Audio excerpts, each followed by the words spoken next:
Assalamualaikum warahmatullahi wabarakatuh.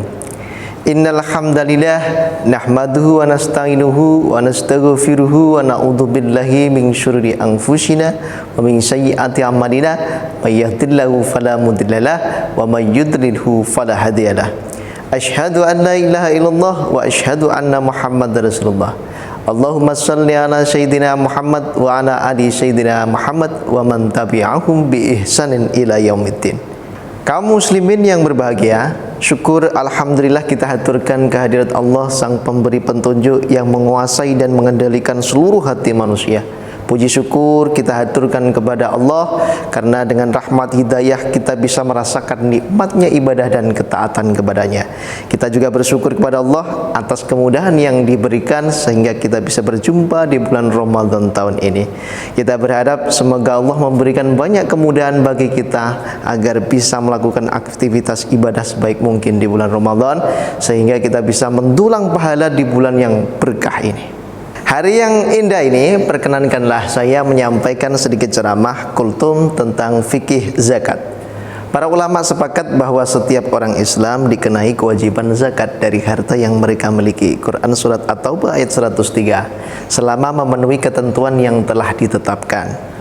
Begitu juga kewajiban mengeluarkan zakat fitrah di setiap bulan Ramadan, baik laki-laki atau wanita, anak-anak atau orang dewasa, hamba sahaya atau orang merdeka, berdasarkan hadis Ibnu Umar yang berbunyi, sesungguhnya Rasulullah telah mewajibkan zakat fitrah pada setiap orang Islam, baik merdeka atau budak, baik laki-laki atau perempuan, baik anak-anak atau orang dewasa, sebanyak 1 syok kurma atau 1 syok gandum. Hadis riwayat Imam Muslim. Ada ketentuan yang harus terpenuhi bila mana seseorang ingin menunaikan zakat mal harta maupun zakat fitrah. Jika zakat mal, ketentuan utama yang harus terpenuhi adalah melebihi kebutuhan pokok harta tersebut, berkembang mencapai nisab dan haul. Maka zakat fitrah memiliki perbedaan. Di dalam Bidayatul Mujtahid dijelaskan ada 3 syarat wajib zakat fitrah, yaitu Islam, menemui waktu terbenamnya matahari, penghabisan bulan Ramadan, mempunyai kelebihan harta daripada keperluan makanan untuk dirinya sendiri dan untuk yang wajib dinafkahi pada saat kewajiban pembayaran zakat ini datang. Golongan atau orang-orang yang berhak menerima zakat ada 8 macam, al-asnaf al-saminah, yang disebutkan di dalam surat At-Taubah ayat 60 yang menerangkan 8 asnaf tersebut. Sesungguhnya zakat-zakat itu hanyalah untuk orang-orang fakir, orang-orang miskin, pengurus-pengurus zakat, para mu'allaf yang dibujuk hatinya untuk memerdekakan budak, orang-orang yang berhutang untuk jalan Allah, dan orang-orang yang sedang dalam perjalanan sebagai sesuatu ketetapan Allah, dan Allah Maha mengetahui lagi Maha bijaksana. At-Taubah ayat 60, yaitu fakir, miskin, amil, mu'alaf, budak, gharim, sabilillah, dan ibnu sabil. Dan berikut ini rinciannya.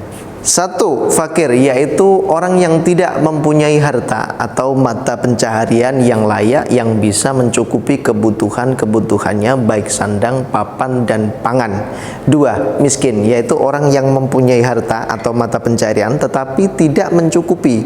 Perlu diketahui bahwa pengangguran yang mampu bekerja dan ada lowongan pekerjaan halal yang layak tetapi tidak mau bekerja karena malas bukan termasuk fakir miskin. Sedangkan para santri mampu bekerja tetapi tidak sempat bekerja karena kesibukan belajar, jika kiriman belum mencukupi maka termasuk fakir miskin. Catatan tentang perbedaan antara fakir dan miskin: jika penghasilan di bawah separuh dari kebutuhan maka termasuk fakir, jika penghasilan di atas separuh dari kebutuhan maka termasuk miskin.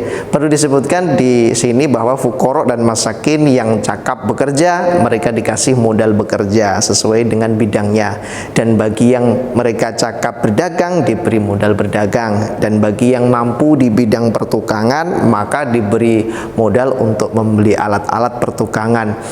Sedangkan yang tidak cakap bekerja maka diberi modal untuk mendapatkan pekerjaan, seperti diberi modal untuk membeli ternak atau pekarangan untuk dijadikan penghasilan yang mencukupi kebutuhan. Dalam hal ini amil juga boleh memberi mereka dalam bentuk barang-barangnya. Lihat Hawashi Syarwani ala At-Tuffah gitu ya di kitab tersebut.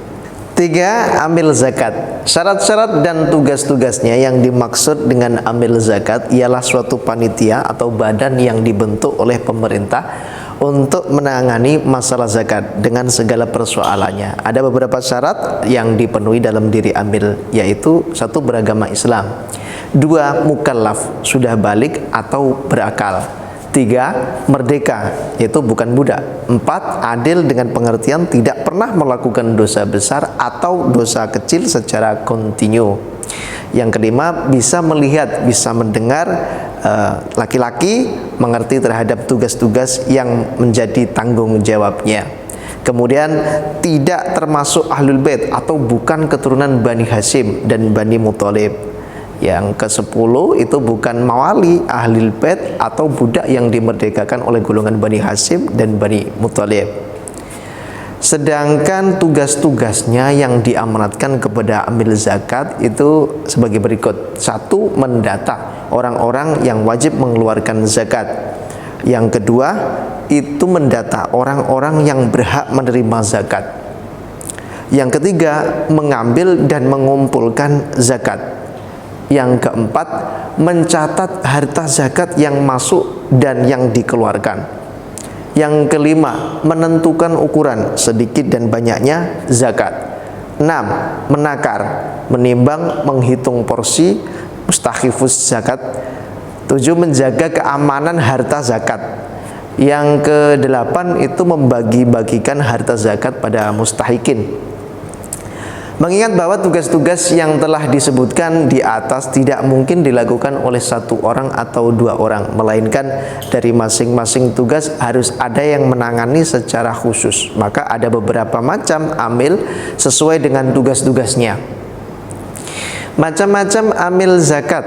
Satu, orang yang mengambil dan mengumpulkan harta zakat.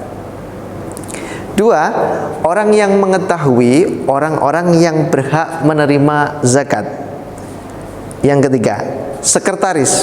Yang keempat, tukang takar, tukang menimbang, dan orang yang menghitung zakat. Yang kelima, orang yang mengkoordinir pengumpulan orang-orang yang wajib zakat dan yang berhak menerima zakat. Yang keenam, orang yang menentukan ukuran, itu sedikit banyaknya zakat. 7. Petugas keamanan harta zakat. 8. Orang yang membagi-bagikan zakat. 4. Mu'alaf. Mu'alaf atau lengkapnya al-mu'affalah qulubuhum ialah orang yang berusaha dilunakkan hatinya, memberikan zakat kepada mereka dengan harapan hati mereka menjadi lunak dan loyal terhadap agama Islam. Menurut mazhab Syafi'i, mu'alaf ada 4 macam. Pertama, orang yang masuk Islam sedangkan kelunakannya terhadap Islam masih dianggap lemah, seperti masih ada perasaan asing di kalangan sesama muslim atau merasa terasing dalam agama Islam. Kedua, mu'alaf yang mempunyai pengaruh di kalangan komunitas atau masyarakat sehingga dengan diberi zakat ada harapan menarik simpati masyarakatnya untuk masuk Islam. Ketiga, mu'alaf yang diberi zakat dengan tujuan agar membantu kaum muslim untuk menyadarkan mereka yang tidak mengeluarkan zakat, mani al-zakat. Dan keempat, mu'alaf yang diberi zakat dengan tujuan agar musuh-musuh Islam tidak menyerang orang-orang muslim. 5. Mukhatab. Mukhatab adalah budak yang melakukan transaksi dengan majikannya mengenai kemerdekaan dirinya dengan cara mengkredit dan transaksinya dianggap sah. Mustahik yang ke-6, gharim. Gharim ialah orang-orang yang mempunyai beban hutang kepada orang lain. Hutang tersebut ada kalanya ia pergunakan untuk mendamaikan dua kelompok yang sedang bertikai, atau hutang untuk membiayai kebutuhannya sendiri atau tidak mampu membayarnya, dan atau hutang karena menanggung hutang orang lain.